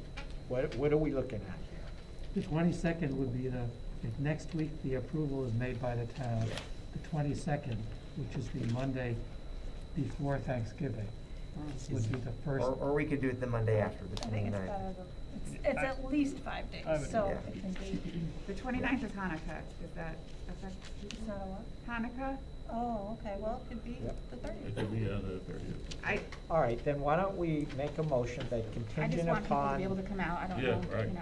contingent upon Durham accepting the terms of the letter of the memo of understanding, that we will set a district meeting for November 30th at 7 o'clock? 11 o'clock, I It's guess. typically 7, Yeah. 7 o'clock. Auditorium. That's a At Tuesday, at the auditorium. Tuesday, November 30th. I already know I can't make that date. I don't know if it needs to be a full board. I prefer to do it the week before. I'm just gonna throw it out there. If everybody else can make Well, it, I want you then to that's fine. vote, but it's actually a voting meeting for the two Yeah, and I towns, can't so. go that day. Well, we also need a quorum of the board for the meeting afterwards. True. So the motion should probably also include a special meeting of the Board of Education immediately following the public hearing. So is there a date that's more amenable to everybody given Maura's concern about not being able to make it? Did anybody not? You're gonna be away all that week? No, just that day. I could do the Monday. When are you guys officially, I guess December 6th. well, what about Wednesday the 1st then? That's fine with me. That works for me. Okay, thank you guys. All right. 7 o'clock. So amend the motion to be December 1st. Did we get a second on that? I'll second. Any other comments? We will send out the legal letter we got on this and make sure that attorney is present at the district meeting. I think that gives people enough time and enough notice to have the meeting. It would be tricky for just 1 week notice. All right, all in favor, please say aye. Aye. Aye. Opposed? Thank you. And we have plans for communication to tell people to come out to vote for this. This is not bound by. This should be a mailer to everyone's house that there is a district meeting. It should be a mailer from the school district to every house that there's a district meeting. Here's what the issue is, the acceptance of the MOU. That can't happen until we get the actual stuff from the town, but. Right. But I would agree with Bob. But It should go to everybody. It's a mailer to everyone, and you ought to send it to the town Times and the town press as well. Well, how long does it take to put out a mailer? Less than a week. Well, it'll just be a one-page letter with We can Quick- get that. quick- You can get that. and the reason for the meeting, and we'll just put Yeah. information in. And we'll probably, if we have the information from the town, we'll publish what the transfer is gonna look like as well. So if, it'll have the boundaries of the property. That might be TMI, but. I think the only legal requirement is the advertising of it at the Right. 5 days, but if you wanted to do more, I'd have to just make sure that that is acceptable. I think it is, but. And I think it's important to let people know, even though you don't wanna talk about if it doesn't pass, but I think it's important for people to realize what does happen. If it passes, this happens. If it doesn't pass, this happens. In case they've forgotten, Yeah. that's, I mean, that's what thankfully, it's at a town meeting, so we can explain it. well. Yeah, it depends on who shows up. People are there. No, you're right. People are You're there. right. The They game may is have already made the the game is decision before already they come. determined by that time. Mm. Yeah. All right. Thank you. Item 13 is recognition of outgoing board members by you guys. Yes. So we're gonna start with, I don't know, I'm gonna start with Christine, even though she's not here. And then we're gonna go up in years of service. So I'll read this into the minutes. Regional School District 13, Board of Education, Durham and Millfield, Connecticut. Be it known by all those present that on this date, Christine Gerasi, Distinguished Board of Education member since 2017, is duly recognized and acknowledged for her dedication to the children and citizens of the Regional School District 13. And whereas Christine Gerasi, having served with honor, hereby concludes this challenge for the responsibility of educating our youth, be it known that by these words that her deeds, her intelligence, and her financial expertise will be long remembered by her peers, the towns of Middlefield and Durham, and indeed our children. And whereas Christine Gerasi served this district as a Board of Education member and treasurer, her dedication to special education students and programming, as well as the well-being and safety of all students and staff, will long be remembered as a guide for those that follow in her future public service. And whereas Christine Gerasi, whose attention to detail and thoughtfulness during the budgeting process has been an asset, who has also helped the board to improve communication, and whereas Christine Gerasi demonstrated her tireless work ethic on many subcommittees for this board, most notably the Educational Resources, Finance, Human Resources, Policy, and Utilization Committees. Her ability to be fiscally responsible and her expertise in budgeting helped to maintain a stable budget for many years. And whereas Christine Gerasi is a respected and admired member of the Regional District 13 Board of Education, whose determination, intelligence, and financial knowledge have strengthened the school district and elevated the work of the entire district. Therefore, be it resolved that we, the members of the Regional School District 13 Board of Education, on this 10th day of November 2021, celebrate Christine Gerasi and encourage others to do the same, and join us in recognizing Christine Gerasi, a leader who made an extraordinary difference in the success of this school district and the advancement of its mission. All this is with our sincere gratitude for your years of unselfish service. By your actions, you have distinguished yourself and brought great pride upon your community, our schools, and hundreds of children who remember you for all the good work you have done. Should we clap for her?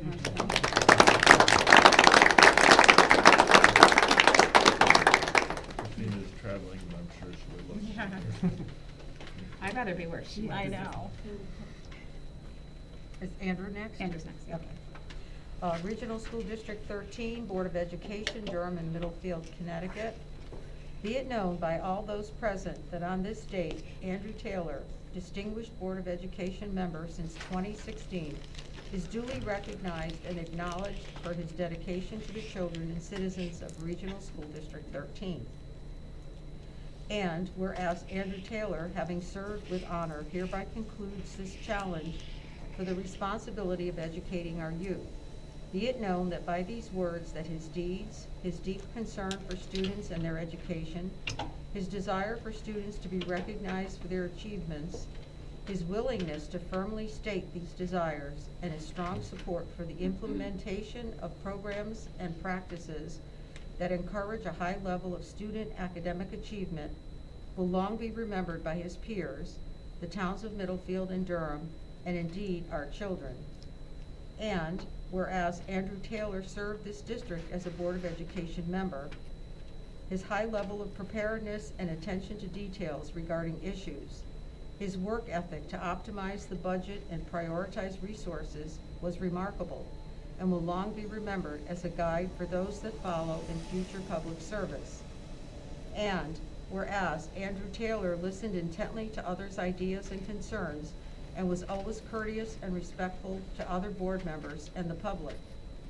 And whereas Andrew Taylor demonstrated his tireless work ethic on many subcommittees for this board, most notably the Educational Resources, Policy, Student Achievement, and Utilization Committees. His commitment and intelligence as a volunteer have strengthened the school district. His advocacy for personalized learning for students and high academic achievement, as well as his support and commitment to interdisciplinary learning and STEAM education, have been an asset to our district.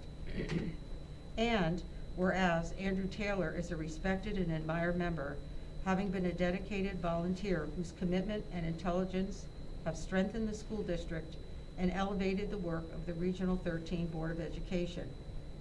Therefore, be it resolved that we, the members of the Regional School 13 Board of Education, on this 10th day of November 2021, celebrate Andrew Taylor and encourage others to do the same, and join us in recognizing Andrew Taylor, a leader who made an extraordinary difference in the success of this school district and the advancement of its mission. All this is with our sincere gratitude for your years of unselfish service. By your actions, you have distinguished yourself and brought great pride upon your community, our schools, and hundreds of children who will remember you for all the good work you have done.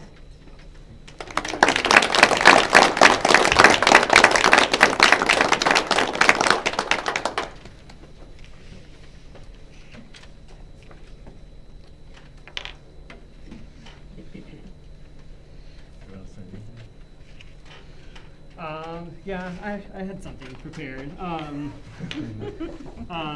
First, I just wanted to say thank you all. It's been wonderful serving with you all. I do feel like we're a family at this point. I think we spend so many hours together. You learn people's different personalities. You learn how to work with people, and those things that it's been wonderful to do all of those things. So that was my ad lib, and now I'll just read from what I wrote so that I don't miss anything moving forward. So I wanted to start by thanking the public for granting me the opportunity and honor of serving this board for the last 5 years. As I have stated elsewhere, this experience has been immensely rewarding and personally transformative. I've learned that our community begins and ends with the education of the next generation, and I think it's the one thing in our community that truly binds us together.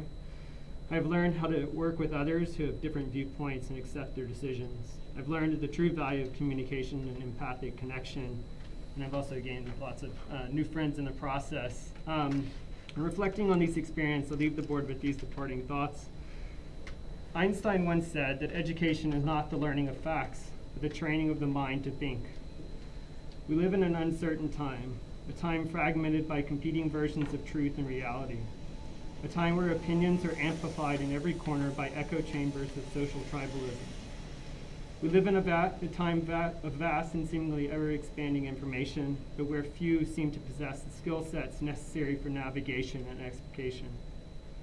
We live in a time of increasing animosity and me-first individualism that appears to be rotting the core of America.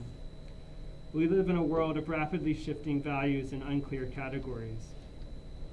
Now more than ever, our learners need an expanded tool set from education to cope with the surrounding, increasingly interconnected and complex world. A tool set designed to empower them to thrive and succeed. We need to meet them with innovative, truly out-of-the-box pedagogical instruction. We need to instill in them a desire to question everything and to build foundations of personal knowledge under rigorous self-assessment and cynicism.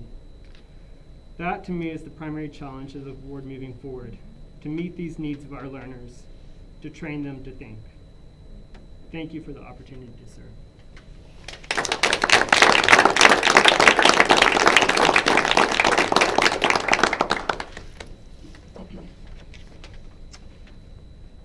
This is a proclamation by Regional School District 13 Board of Education, Durham and Middlefield, Connecticut.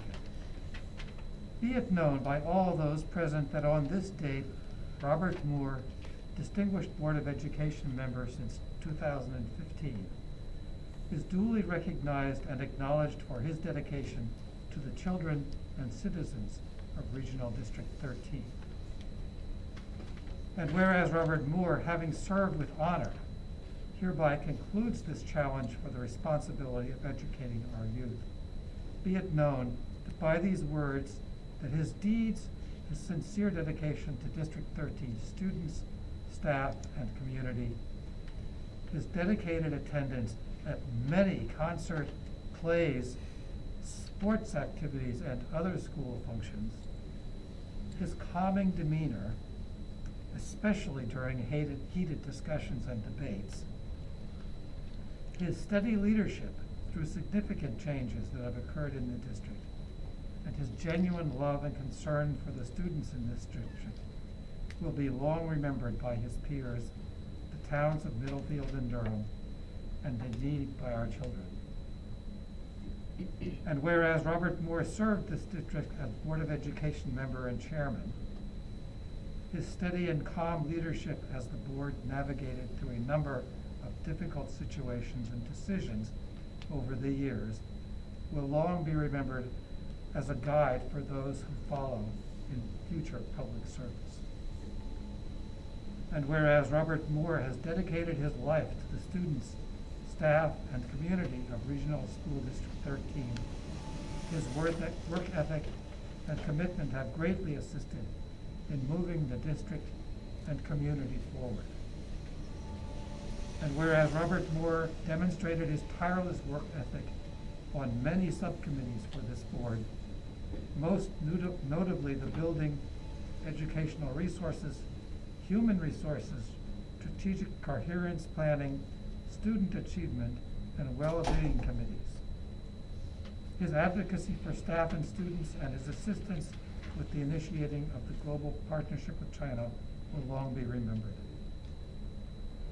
And whereas Robert Moore is a respected and admired member and leader of the Region 13 Board of Education, having been a dedicated volunteer whose commitment and passion have strengthened the school district and community.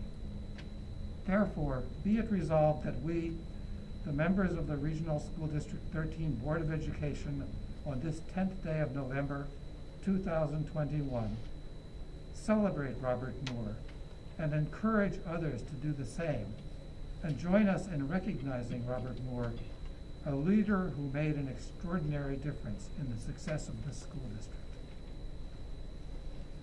and the advancement of its mission. All this with our sincere gratitude for your years of unselfish service. By your actions, you have distinguished yourself and brought great pride upon your community, our schools, and hundreds of children who remember you for all the good work you have done.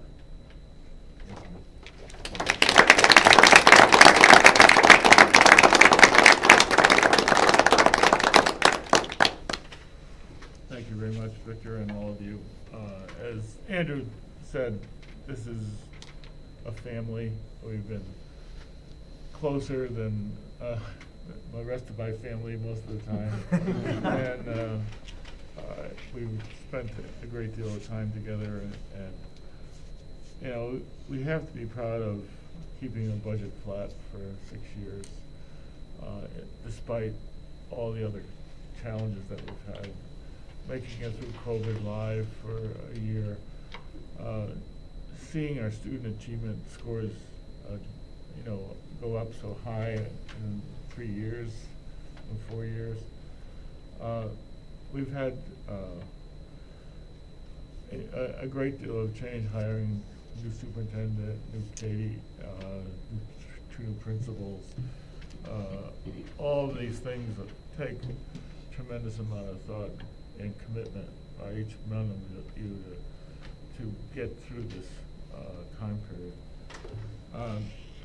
I haven't finished writing my long letter to everybody, but you will get it before the end of the month. I've spent my whole life in public service with Connecticut DEP and the Metropolitan District and a few other efforts. I did some public service in Bangkok. But of all the time that I've spent changing the environment in Connecticut, my last 6 years here have been the most rewarding.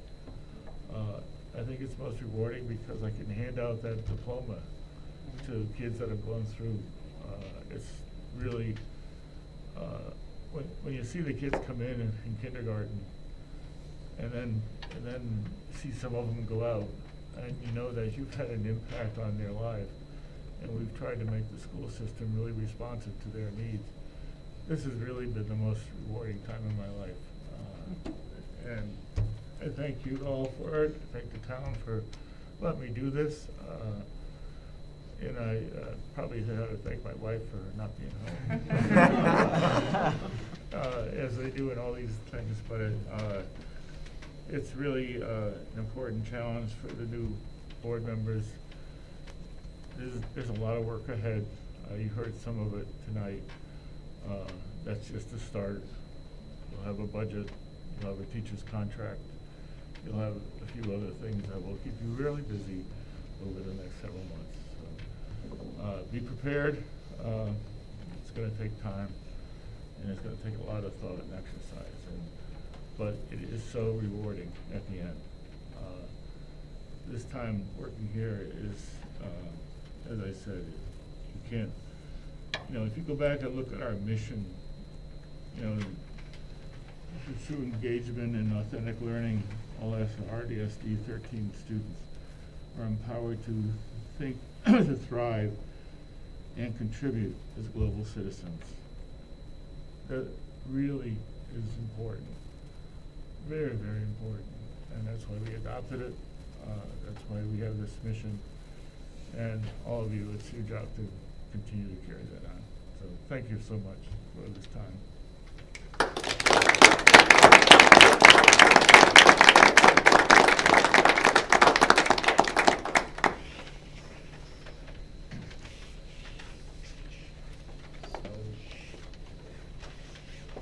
After a quarter of a century of service to the district, I have the pleasure of reading a resolution from the Regional School District 13 Board of Education, Durham and Middlefield, Connecticut.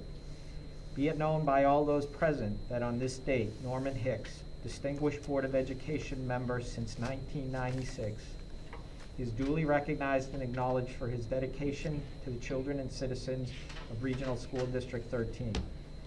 And whereas Norman Hicks, having served with honor, hereby concludes this challenge for the responsibility of educating our youth, be it known that by these words, that his deeds, his work ethic, strong values, and long-term commitment to the district as a Board of Education member, his extensive knowledge of Robert's rules, his diplomatic monitoring of board communication, and his kind reminder to not reply to all when responding to emails, and his dedication to developing a quality education for all students with a rigorous curriculum will be long remembered by his peers, the towns of Middlefield and Durham, and indeed our children.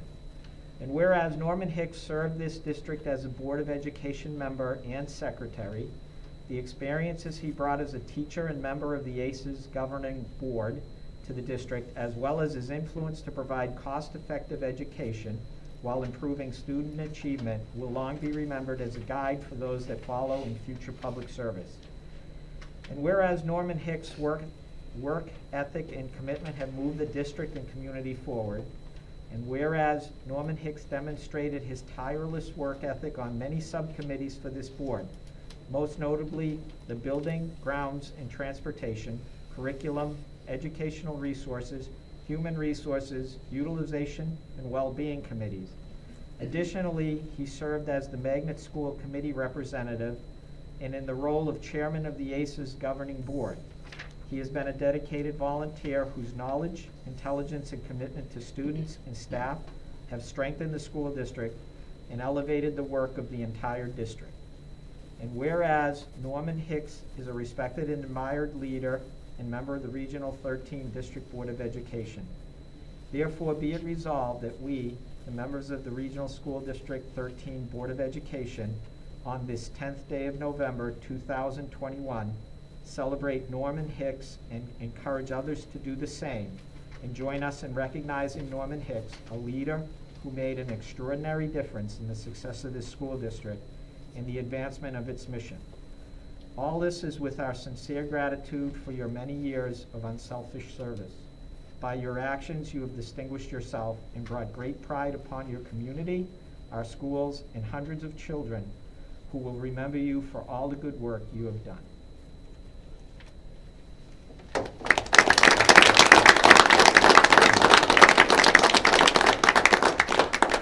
I have a letter from Norm, which Norm is currently on his way to South Korea with ACES in order to evaluate a model global global language center, and trying to bring that back to Connecticut and perhaps to District 13 as a global center for learning for language.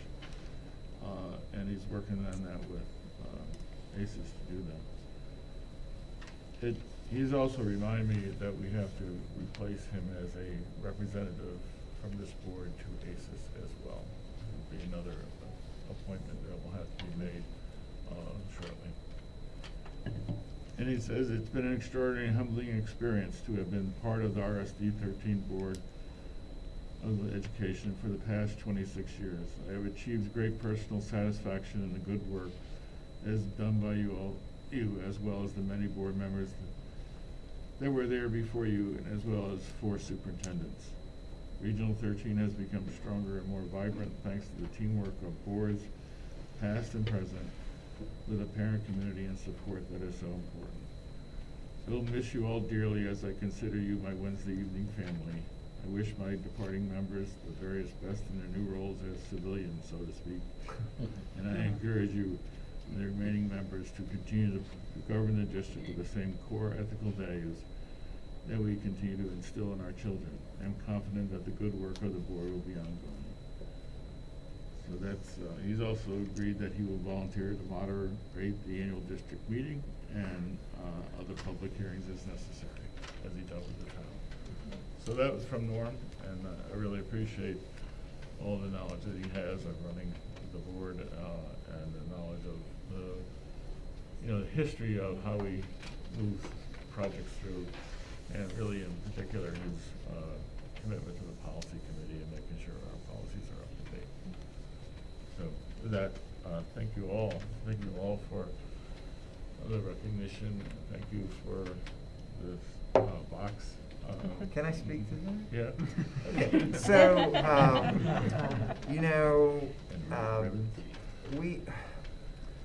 we haven't had this situation because this is our first balloted election in Durham for Board of Education, and so turning things around on such short notice, given supply chain issues and everything else that's out there, was no small feat. So first I want to give a shout out to Meg Maloney, who helped us get all these proclamations together along with the other board members.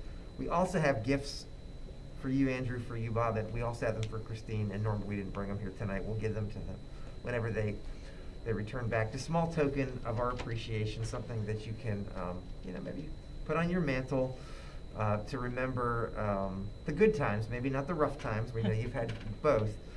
And I guess I just want to say, I've only had a little more than 10 months in the job to work with the two of you and also with Christine and with Norm.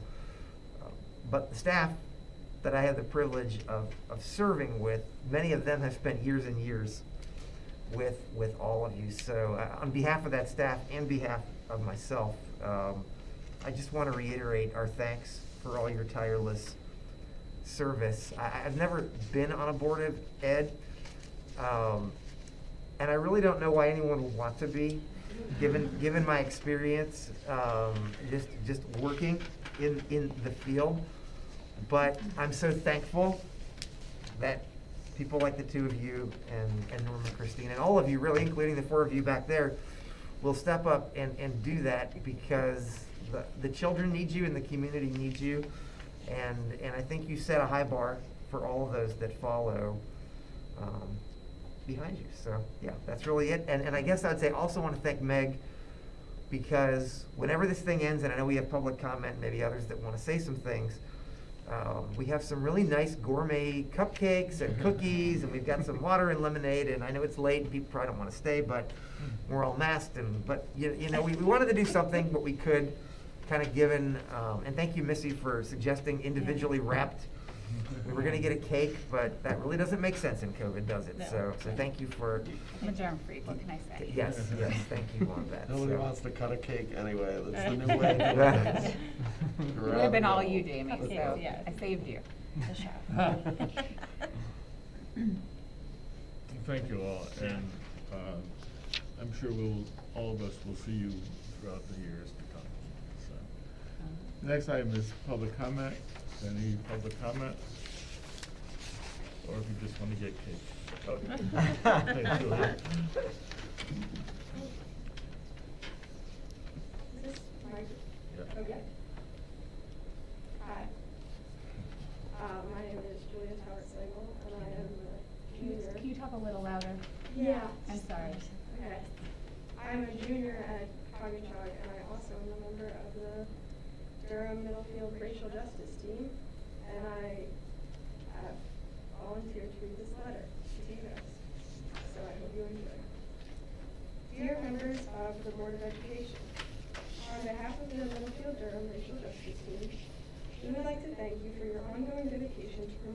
diversity within Regional School District 13. As members of the community, we are grateful for the recent attention given to the issues of diversity and equality within our schools expressed by the new equity policy. Oh my gosh, sorry. And we look forward to further developments in this area. It is because of this that we would like to recommend that RSD13 recognize and observe Indigenous Peoples Day starting in 2022 on every second Monday of October. On Friday, October 8th of this year, President Biden became the first U.S. president to officially commemorate Indigenous Peoples Day, and many more states, including Vermont, Louisiana, Oregon, and Arizona, have also officially recognized it. While Connecticut as a state has not yet formally recognized it, many towns and cities within Connecticut have locally adopted the holiday. Hartford recognized their first celebration of Indigenous Peoples Day this year, and both the Capital Region Education Council and New Haven Public Schools officially recognized it. Other towns, including our neighbor Middletown, have also adopted the holiday. While we could make the case for adding the observation of Indigenous Peoples Day to our schools' calendars based solely on examples of districts, towns, and states doing the same, we would like to propose to you an additional case. A case based on the value of Indigenous people and their rich history to our town, which continues to today, despite most curriculum not teaching Indigenous history past 1900. With the Durham Fair still fresh in our memories, we can all appreciate the importance of this long-standing tradition. While doing so, we must also acknowledge how our town's deep agricultural roots are not separate from the agricultural roots of our Native American ancestors, with many farming practices used today having been originally developed by Native Americans. On top of this, it's important to recognize Indigenous influence on this very school district. The areas our schools are built upon was frequented by the Madawaska peoples, by Algonquins and Yonkoes, with signs, symbols, names, and trails all around us still echoing their history. Most clearly, the word Chog is a Native American word for long swamp. It seems only right to honor the past and present of Indigenous culture in a town so directly influenced by it.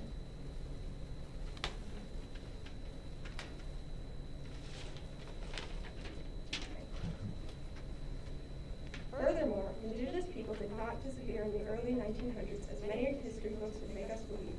They are still here and they always have been. We owe it to our children to educate them about Indigenous people and their history in both the wider world and our town. By doing this, we will enrich not only our children with this knowledge, but our town and those who helped cultivate it. Our district has made significant progress in promoting equality and diversity within the schools, and continuing to do so will only further benefit students, staff, and our overall community. It is our belief that the natural next step on that path to the school district is to officially recognize Indigenous Peoples Day. Doing so will not only bring recognition and respect for Native American history throughout the country, but it will serve as an important step in acknowledging our towns, past and present. We thank you for your continued work to improve our district, and we look forward to the recognition of this holiday and other similar initiatives to further enrich our schools. Sincerely, the Middlefield Durham Racial Justice Team. Thank you, Judy. We should have mentioned that during the communications. Yes. So we did receive that letter, so we're sorry we didn't mention it during the communications, but I think we all received it and we read it, so thank you. Thank you very much. Any other public comment? If not, I have a motion to adjourn, and I think there's some coffee and stuff over there. I move to adjourn. Andrew, you need a I'll second. second. All right. All in favor?